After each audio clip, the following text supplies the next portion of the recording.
मतलब जिन जिन टॉपिक्स को economy section में यूपीएससी ने प्रीलिम्स में टच किया था, उसको कंटेंट बनाया था, उससे रिलेटेड क्वेश्चंस पूछे थे।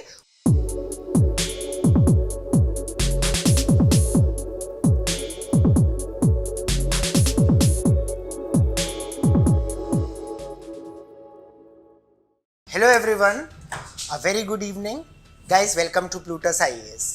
See guys, prelims हो गया है तो हम लोग एक सीरीज बना रहे हैं। इस सीरीज में प्रीलिम्स के पेपर में जितने भी क्वेश्चंस इकोनॉमिक्स के पोर्शन में आए थे तो उन क्वेश्चंस का हम लोग एनालिसिस तो ऑलरेडी कर चुके हैं।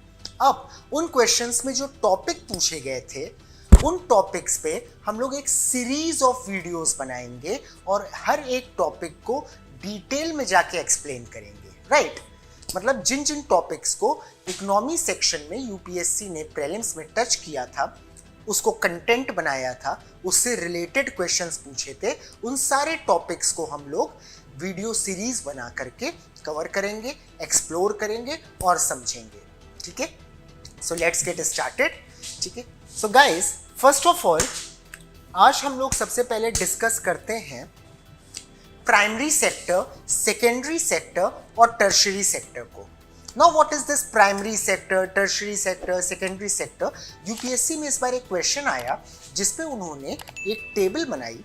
उस टेबल में उन्होंने एक साइड कुछ एक्टिविटीज लिख दी और अनदर साइड उन्होंने सेक्टर का नाम लिख दिया, primary sector activity, secondary sector, tertiary sector.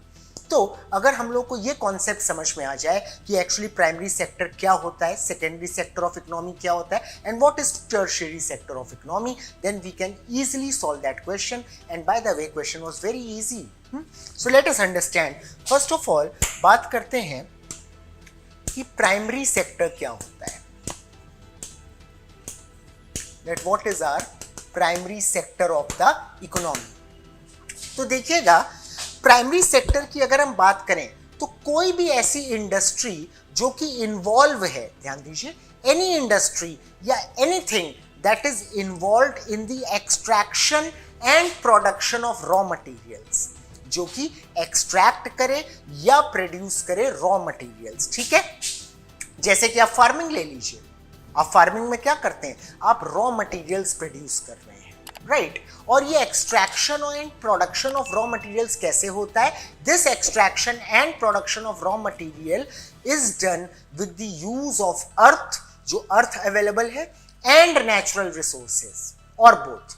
या तो अर्थ का इस्तेमाल करेंगे रॉ मटेरियल्स के प्रोडक्शन के लिए या फिर नेचुरल रिसोर्सेज का इस्तेमाल करेंगे रॉ मटेरियल्स के प्रोडक्शन के लिए, या फिर दोनों का भी कर सकते हैं। अब इसके कुछ एग्जांपल हैं, जैसे कि फार्मिंग हो गया। तो फार्मिंग में आप क्या करते हैं? क्रॉप्स ग्रो करते हैं, production of crop is done using अर्थ।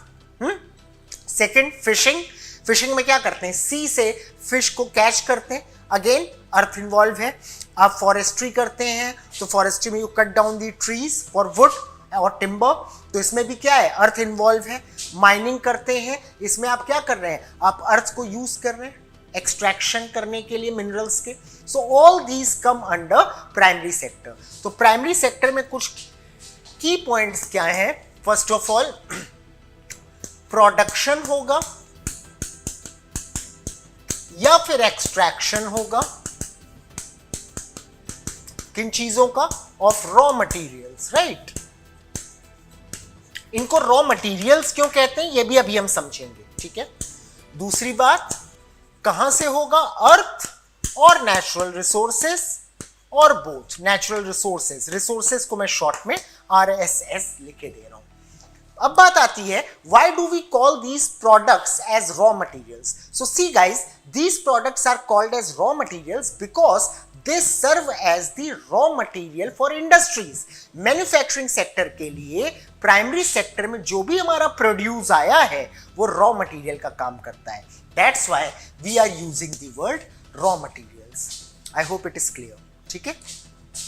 अब बात करते हैं सेकेंडरी सेक्टर की।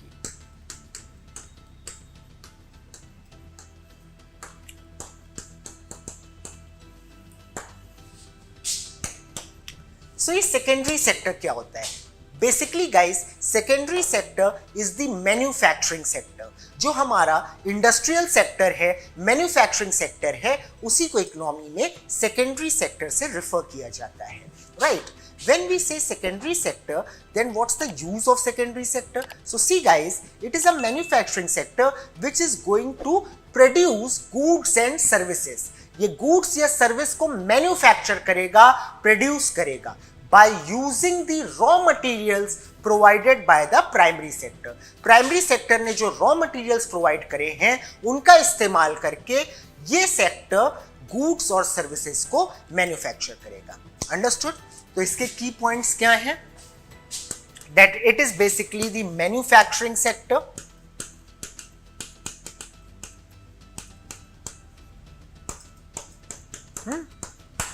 It produces goods and services using raw material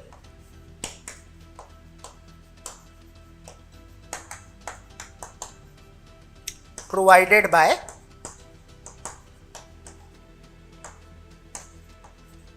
primary sector. ठीक है, प्राइमरी सेक्टर ने जो रॉ मटेरियल अवेलेबल करवाया था by the use of earth और नेचुरल रिसोर्सेज, उस रॉ मटेरियल को सेकेंडरी सेक्टर ने यूज किया किस लिए? गुड्स और सर्विस को मैन्युफैक्चर करने के लिए. ठीक है, moving on, I hope this is clear. Moving on to tertiary sector.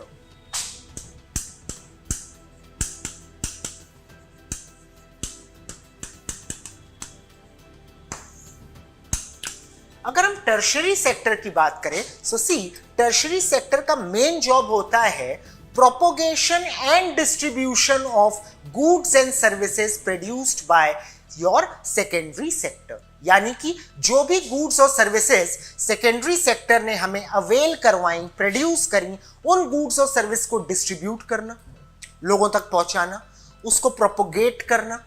ठीक है, ये काम होता है टर्शरी सेक्टर का. इसलिए टर्शरी सेक्टर को सर्विस सेक्टर भी बोलते हैं, क्योंकि सर्विस का क्या मतलब हुआ? सर्विस मींस कि आपको चीजें अवेलेबल करवाई जा रही हैं, and that's what the use of tertiary sector is. ठीक है, तो इसके की टेकअवेज क्या है? That it is involved in the propagation and distribution, okay, of goods and services produced by secondary sector. Okay, इसको बेसिकली आप सर्विस सेक्टर भी बोलते हैं because it renders services. Clear? Okay, so guys, इस पे हमारा क्वेश्चन आया था प्रीलिम्स. इस पे बहुत इजी क्वेश्चन था. टेबल को मैच करना तो बताना था कितने ऑप्शंस करेक्टली मैच्ड हैं. Okay, so I hope this concept is clear to you. Thank you. Will see you in the next video.